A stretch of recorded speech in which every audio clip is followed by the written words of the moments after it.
hit the like button, hit the subscribe button. What's it going to take you? 5 minutes total, please? Like, subscribe, help me build this channel. We got good messages. We got heavy stuff to talk about. We're going to help people. Like and subscribe. Thanks. Welcome back to our channel. My name is Bill, and there's Maggie right up there. And someone asked me the other day why I became a minimalist. Why all of a sudden, in my 70s, did I decide that minimalism was the way I wanted to spend my life? And it's a complicated question, and yet it isn't.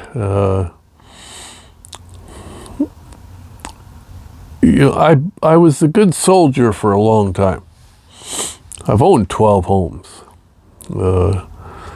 I think I started my march into the debt madness mid-70s, 1970s. So, for 50 years, I've played the game. Work hard, pay a mortgage, pay credit card, spend. I had years where I had six-figure income.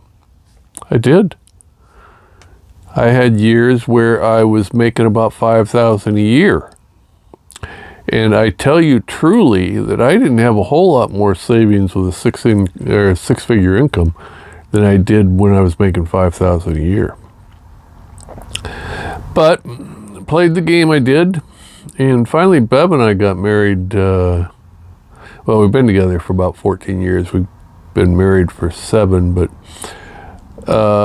and we played the game. Both members working. The mortgage was eating us up. Credit card debt was eating us up. Other expenses eating us up. And I think the realization comes slowly. Slowly you start to ask yourself, is this all that's going to be in our life? Is this what life is like until we just die? Because I had retired early, and I was still working. Bev was facing retiring early, still working. Wouldn't have made any difference whether she went to the full age requirement to get the full Social Security benefits. Wouldn't have made any difference with me either, because we were so far into debt that we just had to keep going and going and going and going and get the Social Security plus work and make that income. And that way we could meet the bills, and it was madness. It's absolute madness. So over time, it's very slow. A little niggling idea sticks in the back of your brain, and then it builds and it builds. And over time, it's like, what in the hell are we doing? And so finally, Bev decided that she wanted to, something she'd always wanted to do, she wanted to hike the Pacific Crest Trail.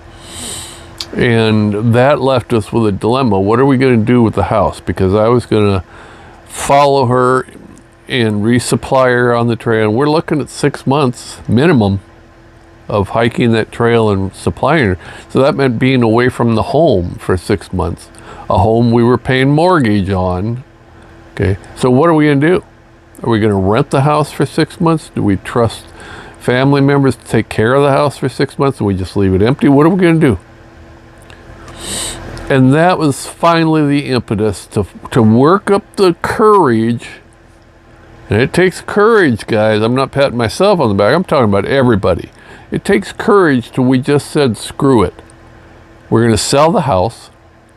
From the profits, we're going to pay off our debt. And we're going to start living a simpler, minimalist life from there on. And that was it. House sold literally in a week. Last January, so January of 2023, we were out from under debt. For the first time since we had been together, and really for the first time, for me, out from under debt for the first time in 50 years. So that was the historical lesson. That was the historical timeline. Now, no home, no mortgage, no credit card, no utilities, no nothing. But there's a deeper reason for me. Okay, I can't speak for anybody else, but there's a deeper reason why minimalism is so important for me. It allows me to live, number one, stress-free, but it allows me to also live with a freedom I've never known in 50 years. If I want to go on a road trip, I go. Okay, I don't check the bank account. I know there's money there because I haven't spent it on credit cards. $1.7 trillion, by the way, U.S. economy credit debt right now. Okay, anyway, I just go. Okay. If I want to take a day and just go walk around the neighborhood or go to the park with my dog, I just go. I've got the freedom because I don't have to work. Okay. It's getting up every morning without the concern about how am I going to make ends meet. Prices have risen dramatically at the grocery store. We all know that. Okay. But you know what? It doesn't really affect me. Yeah, I spend more on groceries, but I've got the money to spend on it because I'm not paying mortgage. I'm not paying rent. And for those of you who haven't followed along, where am I living? I'm living in a bus. So's Bev. Bev's living in a bus. It's all paid for. Well, what about rent? Where are you parking the bus? I'm parked on a friend's property on a farm. Bev's parked on her son's property on a farm. We don't pay rent. We don't pay utilities. Okay. Can you imagine? Just stop for a second. Can you imagine what it would be like to get up in the morning, not have to go to work, okay? Not have to worry about making the mortgage payment, not have to worry about where you're going to find the money for food this week, how are you going to pay for the heating bill. It's all gone. Poof, gone. I was talking to a friend the other day, and that friend is concerned, and so am I, about the economy, because I really think the economy we're in, I'm not going to debate this with anyone. This is my opinion. Okay, but I've got some background in economics. I think the economy is in for a major, not recession. I think we're heading for a depression.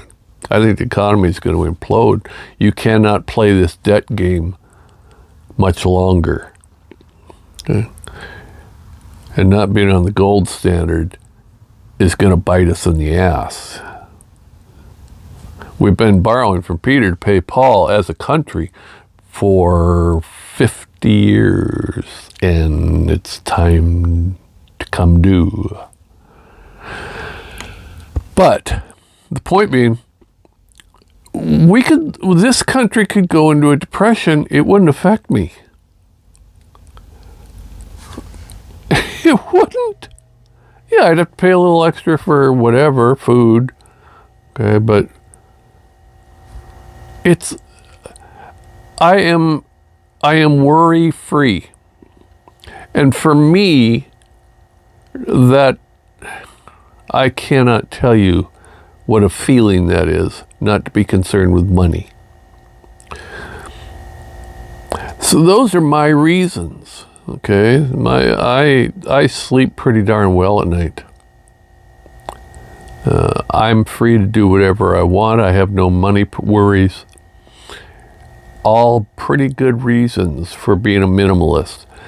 You know, don't think for a second I don't buy extras when I want to. Okay, right there, I know this sounds a little silly, but right there's a 27-inch monitor so that I can watch Netflix on a bigger screen. Do I need that monitor? No, but I wanted it. I had the money for it. It fit in the bus, and so I spent on it. That's not a true minimalist, okay, but I'm not going to live in the woods in a grass shack, you know, foraging for food. I'm 75. I don't feel like doing that. But I am living a minimal life as far as the basics, plus a couple little extras just for comfort. Okay, and it beats the hell out of paying for a mortgage. Of our mortgage when we sold the house was $1,400 a month, I think. Utilities were eating us up. Credit card debt was eating us up. You know, so if I spend, I think, $150 for that monitor, I'm okay. I'm okay.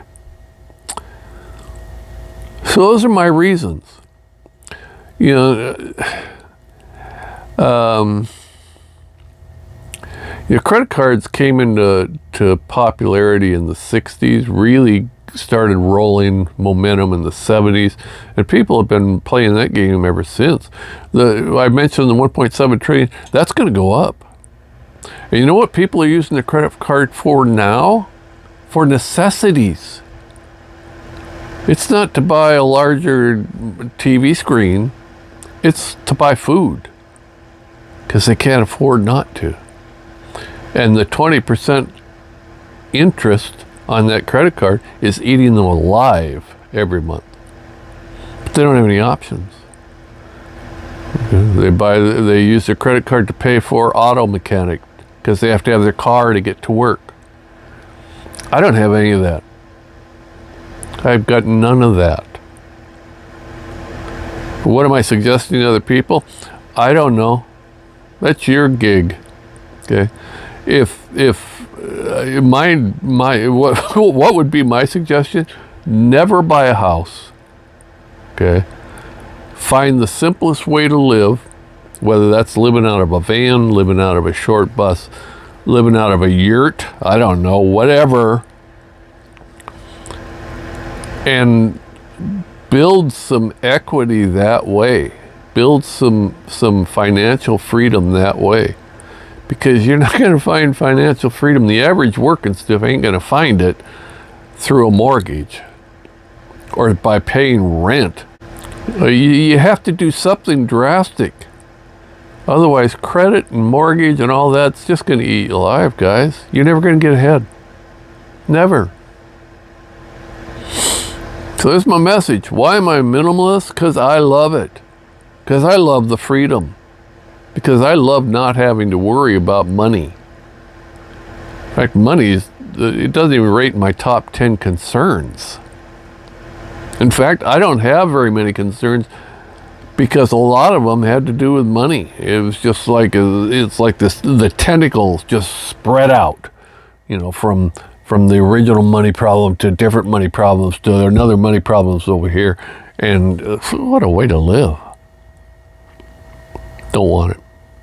Don't need it. Not going to have it. I will die a minimalist. I will die with very few possessions, but I'll die with a smile on my face. That's why I'm a minimalist. All right, guys. Like and subscribe, please. Okay, I want to get the word out. There are people who think they're trapped. They're not trapped. They just need to make some hard decisions. Maggie's not trapped. Look at Maggie. Maggie's sleeping on a Sunday afternoon. Good life. All right. Over and out from Olympia, Washington.